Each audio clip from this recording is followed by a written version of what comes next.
Welcome to That Human Said What?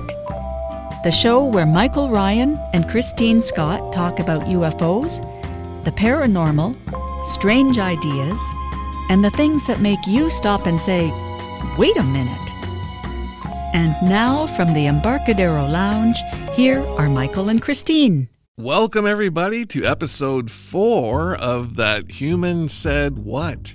And I don't know about you, Christine, but I'm definitely feeling just a lot more comfortable here in the Embarcadero Lounge. Well, me too, but I've had way more martinis than you have. Maybe that could be a possible reason for that happening. But I'm only having a zero-proof botanical gin martini on this show. I'm doing espresso martinis. Wow. And I cannot take caffeine, but I'm loving it. Yeah, you're going to be up for days. I'll be up for days. Everybody is going to hear from me on socials tonight. So on today's That Human Said What, we have another interesting topic that we're going to cover, and that is what makes a good UFO witness. And I don't think this actually gets talked about very much. But before we get into that, I have to bring up something that Christine told me a couple of nights ago. And that is, she got on Facebook, she got a friend request from Grant Cameron. Yeah, and it's a little mysterious because I went to look for his Facebook page and I had trouble finding it. Yet I know I follow his Facebook page, but why would he send me a friend request? Yeah, it is kind of, well, it's definitely interesting. Yeah, I think I was hacked. It looks like him, but it says, Grant Cameron, hello. How are you doing? I hope you are doing well and your family. Hello. Well, I don't know if Grant would open a conversation with me that way. I don't. Grant, if you're listening, did you friend me on Facebook? Yes. Maybe he wants into the Embarcadero Lounge. Well, you just bring your wallet. I can get you in. I know a guy. I got a guy. Yeah. Yes, that is definitely, and Grant, you're welcome anytime into the Embarcadero Lounge. Yes. Come have a drink. We've got a table reserved for you already. And then later in the show, towards the end of the show, Christine is going to have a book review of a Jim and Coral Lorenz book called UFOs, The Whole Story. And that should be very interesting. I always really enjoy Christine's book reviews. So, Christine, it sounds fundamental, but of course, every great UFO case, it always begins with a witness. And, this is before photographs or radar returns or official reports. There has to be a witness that says, what is that? Or what's happening? Or they turn to their friend and say, yeah, are you seeing what I'm seeing? So the witness, obviously, is the most important part of a UFO case, I believe. Mm-hmm. And I think we're going to bandy that question about, is there such a thing as a perfect witness? And what would you consider to be a perfect witness? Well, before we go into a perfect witness, let's talk about something. Okay. This is a philosophical problem. We're talking about UFO witnesses. If UFOs are not witnessed, do they exist? By definition, if a phenomenon is observed, its existence is verified. But in quantum mechanics, an observer is a physical reaction with objective reality. If you observe a phenomenon, does it exist? Do UFOs exist merely because there are observers, or do they exist on their own? That's a very good question. I might have to take several more martinis. Yes. I don't know why that just popped into my head when we were talking about witnesses. to answer you know, it's that. the old, if the tree falls in a forest, does it really make a sound? I know. It's a philosophical question. Because if there were no humans to observe UFOs, what would they be? Exactly. Yeah. One thing I can think about when I think about a perfect witness is I'm always on the lookout when the person is talking or sending me an email about it. I consider, their honesty, the consistency in the story. I like it when they're not sure, right? I don't like it when they say 100% it was a UFO. I kind of like it when they say, I saw this light in the sky. What could it be this? Could it be that? What do you think? I always like that because it kind of tells me they're not certain. They're just saying, in my experience, I haven't come across this before, which is, legitimate.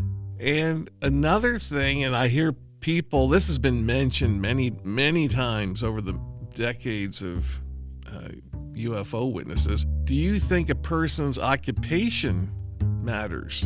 Well, you know the old joke about, UFO witnesses not being credible because only people in trailer parks see them. Yes. Or whatever. Yeah. But, when you look at the majority of reports, cops see them. People in all sorts of occupations see them. Air traffic controllers see them.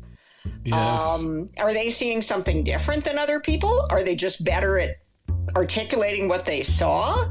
But I don't know where that whole trailer park thing came from. Where people used to see only, drunk people and rednecks see UFOs. I think that was a joke for many decades. That's a lot of comedians use that as a part of their joke. But I think, what I feel too, that I am a little bit biased, like subconsciously, because when I thought about it, I thought, oh, that's a little bit of a bias, because if I hear of a witness and that witness happens to be a police officer, a pilot, military personnel, someone like that, I automatically grant that story a lot more credit. Mm-hmm. And really, should I? I don't know. Well, but when you consider all UFOs are seen by accident. Yeah. Right? There's no such thing as a deliberate UFO sighting. A deliberate UFO sighting would be classified as staged or a hoax. Yeah. So if all sightings are accidental, you're going to have the average person saying, I don't know what it is, but a trained observer will remember the details. I think that a trained observer would automatically do the whole observe and report thing, versus the holy cow, what did I just see there? Wow, and not remember the details. I think it's the bias there is someone who is trained to quickly start observing and recording details in their mind. Yes. And I guess if you had a pilot, for example, see something in the air, and then you had, like a truck driver, a long-haul truck driver see something in the air, you would have to think, so a pilot is seeing these things all the time, and he has to be very conscious of speed and how fast I'm going, and he's always looking at the sky. A trucker is not always looking into the sky, right? I'm more looking onto the road. So maybe by that definition, people who are pilots or military pilots, they're just more attuned to what's up there, and they're seeing unusual things that turn out to be normal things a lot more often than people on the ground. I think maybe that's why I have my bias.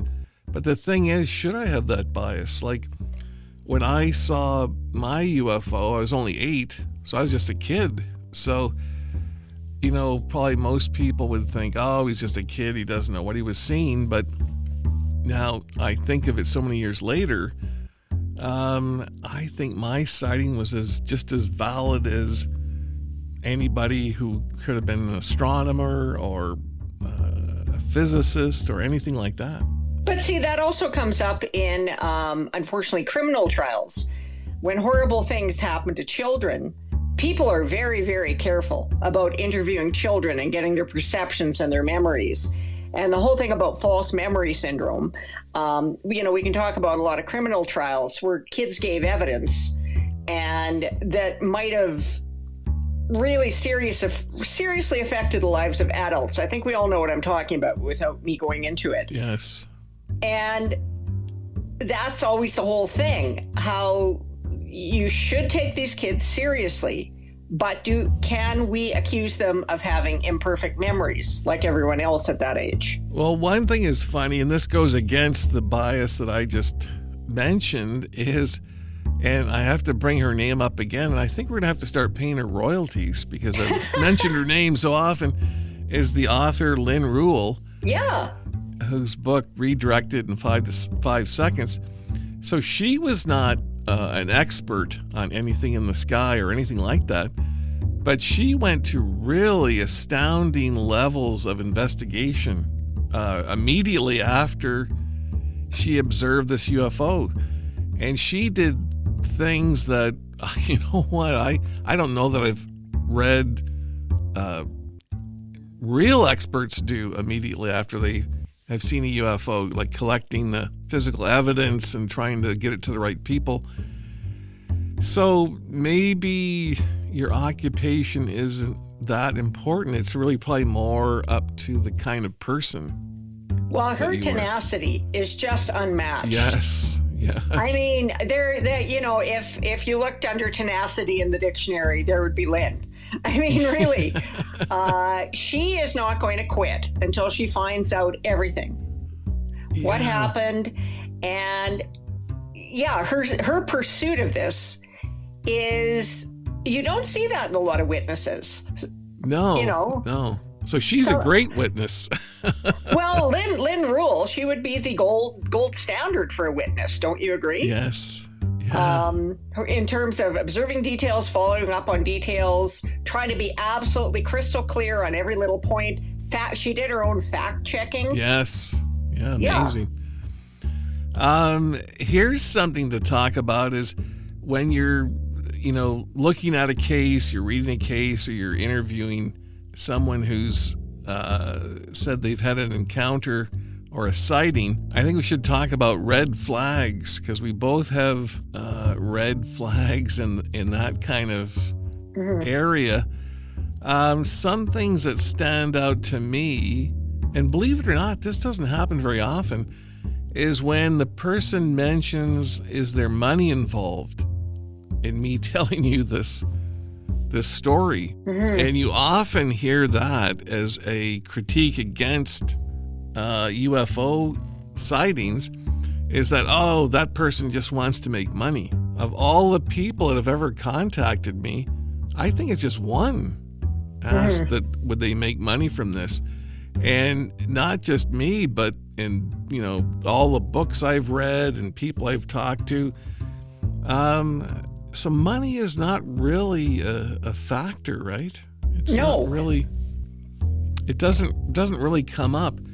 What comes up is a bigger red flag that I see a lot, or not that much, but maybe about 10%, is when the person starts talking about very, very unusual things, but talking about it like they're an expert and they could probably write a book about a procedural book on how this is done. I've had not very many, but I've had a few people contact me and they'll say, do I know about the reptilians? And I'll say, well, I've heard about them in books and stuff. Oh, well, I know everything about reptilians. Raj from Galactica 7, he comes here on Thursdays. Yeah. And we discuss the universe, and the person goes on and on, like in really amazing detail. And so that, I have to be honest, really turns me off, because, 99.5% of my brain and everything I know about life, I just think, okay, this is a big load of horse manure. But I always keep that 0.5% open because I think to myself, well, no one really knows for sure, right?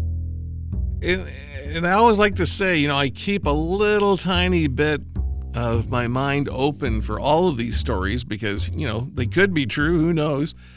But it just does not seem very plausible when some of these people start telling you with the level of detail they have.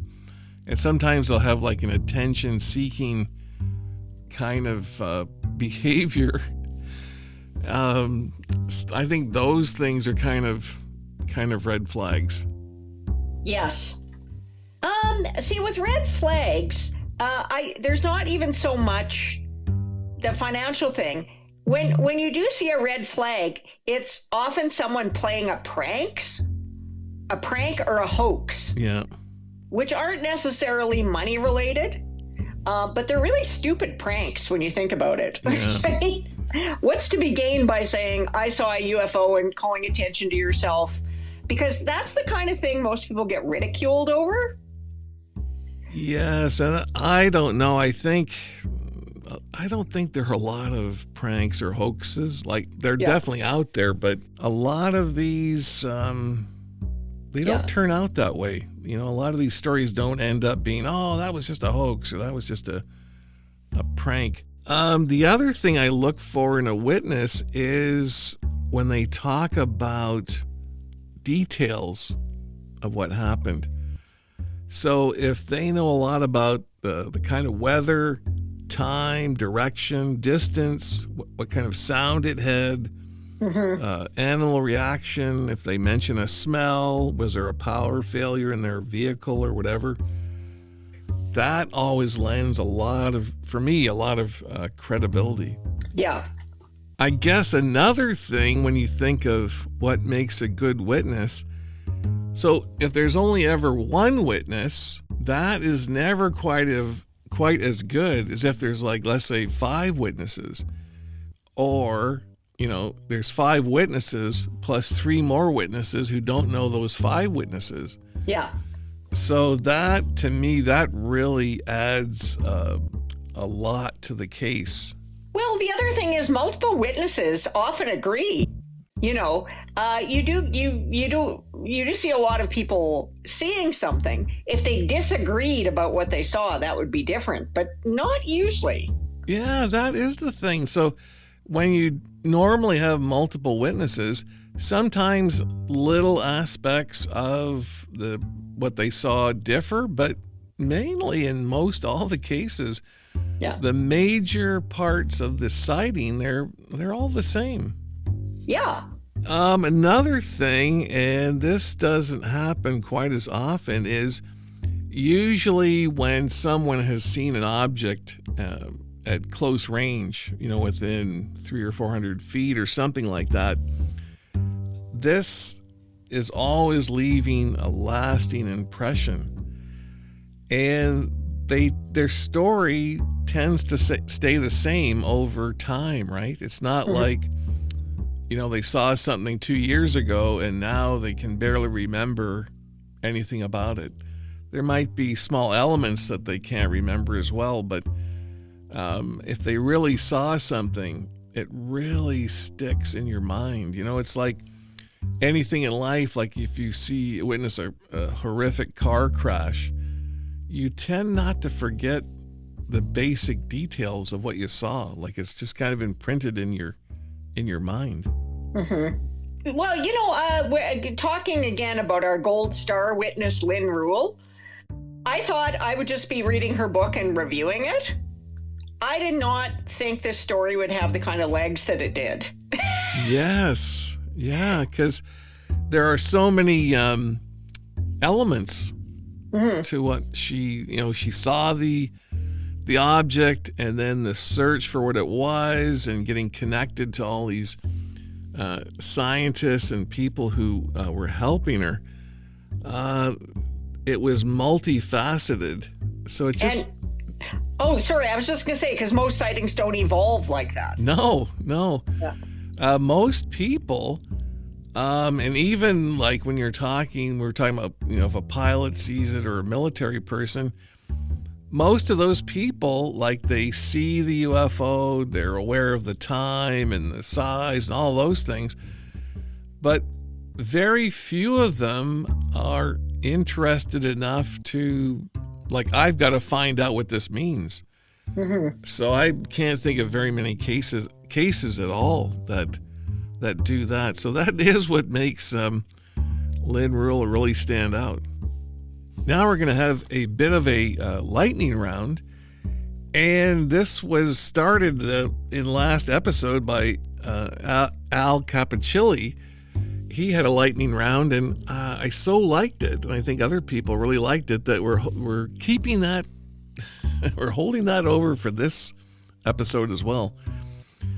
And so in our lightning round, we're going to go through a few questions. And the first one is, we touched on it a bit earlier, but we'll go over it again, is can children be good witnesses? Sure.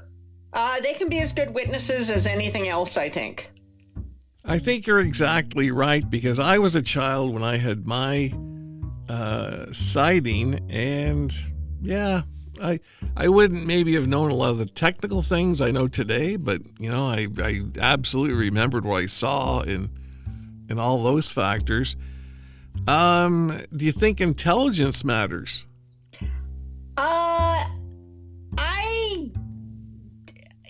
Intelligence only in terms of not being able to describe what you saw.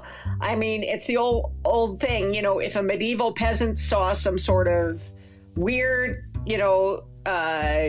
astronomical phenomenon, would they think it was a demon? Would they think it was a portent? Would they think it was an omen?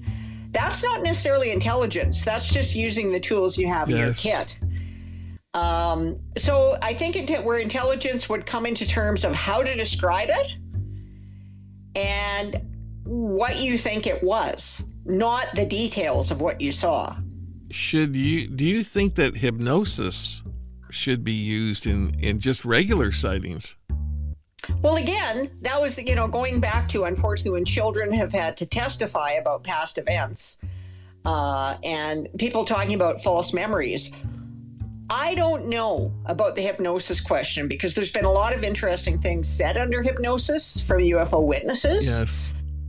So, yes, that's a guarded yes from me. And also, this one, can someone make an honest misidentification?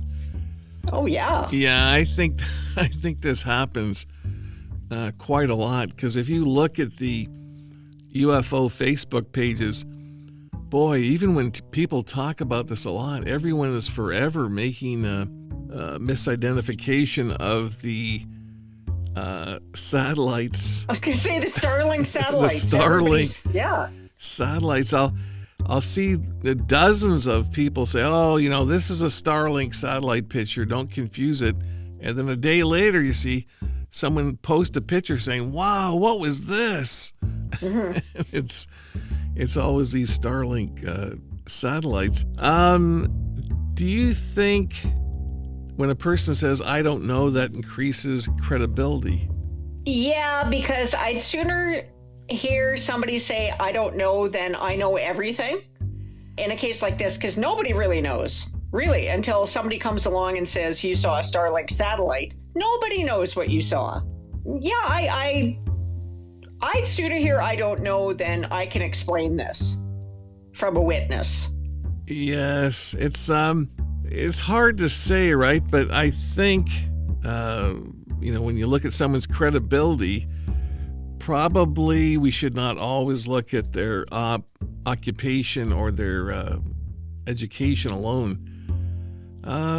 Generally, the good witnesses that I've heard over the years, they tend to describe what they've observed honestly, carefully, and without exaggeration. I think the job of an investigator is not to prove someone right or wrong, but to discover what actually happened. And I think when you have a witness like that, that's what they want to know. They want to find out what was that, because it doesn't fit into anything that I have ever seen before. And think of all the people that are too afraid to come forward about what they've seen. Yes, there's lots and lots of them, yeah. Because they'll either be ridiculed or they don't know what they saw. And they don't have the tools in their box to explain it, and they don't want to be made fun of. So they're not going to tell anybody. And they're too afraid to. I mean, even in the store, I've had people come in and say, "Oh, you're from that podcast. Oh, I've never been able to talk about what happened to me." Yeah. And genuine fear or embarrassment. Yeah. It is definitely an interesting topic. And I would like the people who are listening to today's episode to, in the comments, tell us what you think makes a good witness. It would be interesting to read those things. Oh, Christine, we know what that sound means. It's the martini guy. It is. It's the martini guy, and of course, I've been passed a note. First, tell him I am not buying him a drink. He always forgets his wallet. Yes, I have heard that about the martini guy. But he does always have a note handy, and I have the actual note in my hand right now, so I will open it up. These notes are always big. They take up a lot of space. Okay, so the martini guy, what does he say here? So he's a little bit, short. He's a little bit came at the wrong time because we were about to move on to the book review, but he says in his note that how he determines a good witness is he needs to look into the witness's eyes, because he writes this, and he underlined it several times. He says, the eyes never lie. Well, martini guy, that is a good thing, because a lot of cops say, and poker players, people have tells. Yes. With their eyes and their movements and stuff like that. So you might have something on that. Now, so he actually has written two things in this note. And so the second one, it's a bit of foreshadowing, because he's said that in some time in the next few shows, he's not going to tell us when, he is going to mention his martini of choice. I know. That could be another thing that listeners could put in there. What do you think is the martini of choice for the martini guy? I know. It's a lot of possibilities. Now I've tossed his note aside. And we're going to go on to the book review. And Christine is going to read her review of UFOs, the whole story, that was written by Jim and Coral Lorenz. Okay, and first of all, before I go into the book review, I'd like to thank my friend Bruce McNaughton. Shout out to Bruce. Bruce was moving out of town and thought of me for all his UFO books.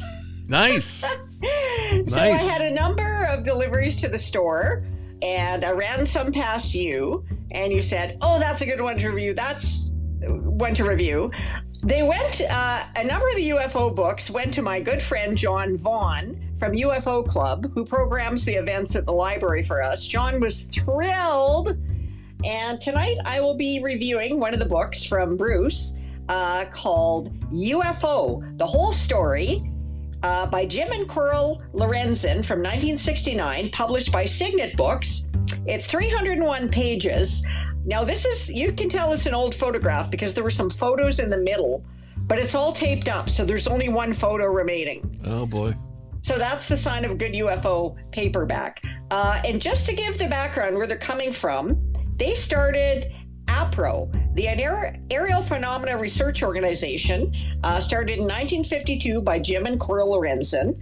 The group was based in Tucson, Arizona after 1960, and they had many, many state branches remaining active until 1988. Stressed scientific field investigations, had a large staff of consulting PhDs, Notable example was your friend and mine, James E. McDonald. Yes. University of Arizona.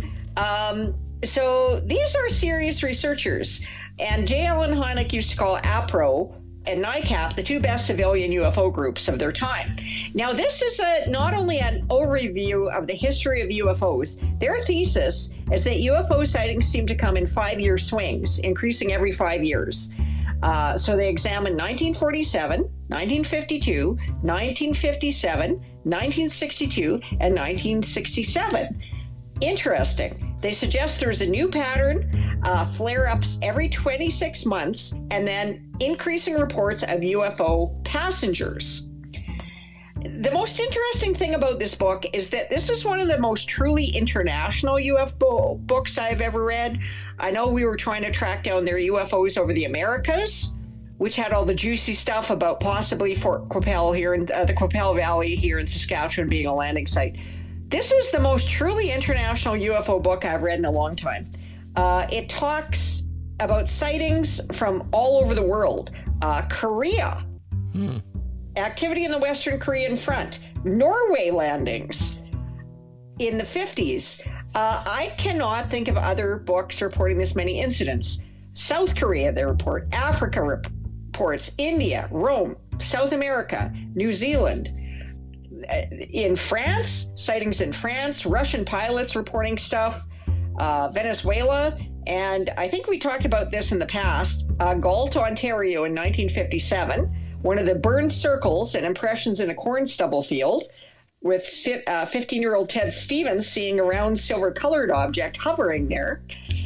Motherships. This has the most reports of motherships I've ever read. Again, sightings in the Fiji Island, New Zealand, Scotland. Very interesting sighting. An 18-year-old ham radio operator in Joliet, Illinois, actually tracked an object by its signal. Wow. Yeah, he said it sounded like a signal carrying several channels of information, kind of like the radio signals used to transmit data from research instruments and satellites or balloons. And Gertis, the man reporting this, later became an electronics engineer and a member of the board of directors at APRO. Wow. Wow. So yeah, this UFO book is chock full of stuff. And I mean, really, if you want to read a lot about cases from around the world and why, they still don't know why this pattern emerged.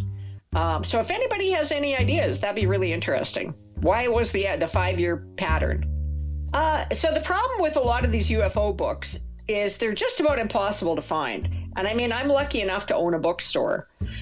So I do find this kind of stuff. But the problem is, if this is something you do want to read, being an older paperback, you might have trouble finding it. But remember, I think the 60s and 70s were the golden age of UFO paperbacks. So if you can, you'll eat it up. It definitely sounds like it's going to be on my list of books to find. That is for sure. Yeah. And we're still going to look for UFOs over the Americas. Oh, yes. That looks... I have heard so much about that book over the years. That's high on my list of books to get or have reviewed here. Well, Christine, I can see by the clock on the wall, and after all these zero-proof martinis, I can barely see the clock on the wall now. I believe that's about it for us today. And I just want to mention to everybody, if you could please subscribe to this show, it helps us out so immensely, you will just never know. And I want to thank everyone for joining us, and we will see you again next time. We'll save you a table.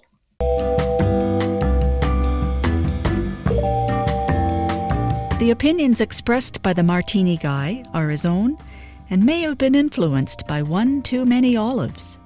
That's all for tonight's conversation.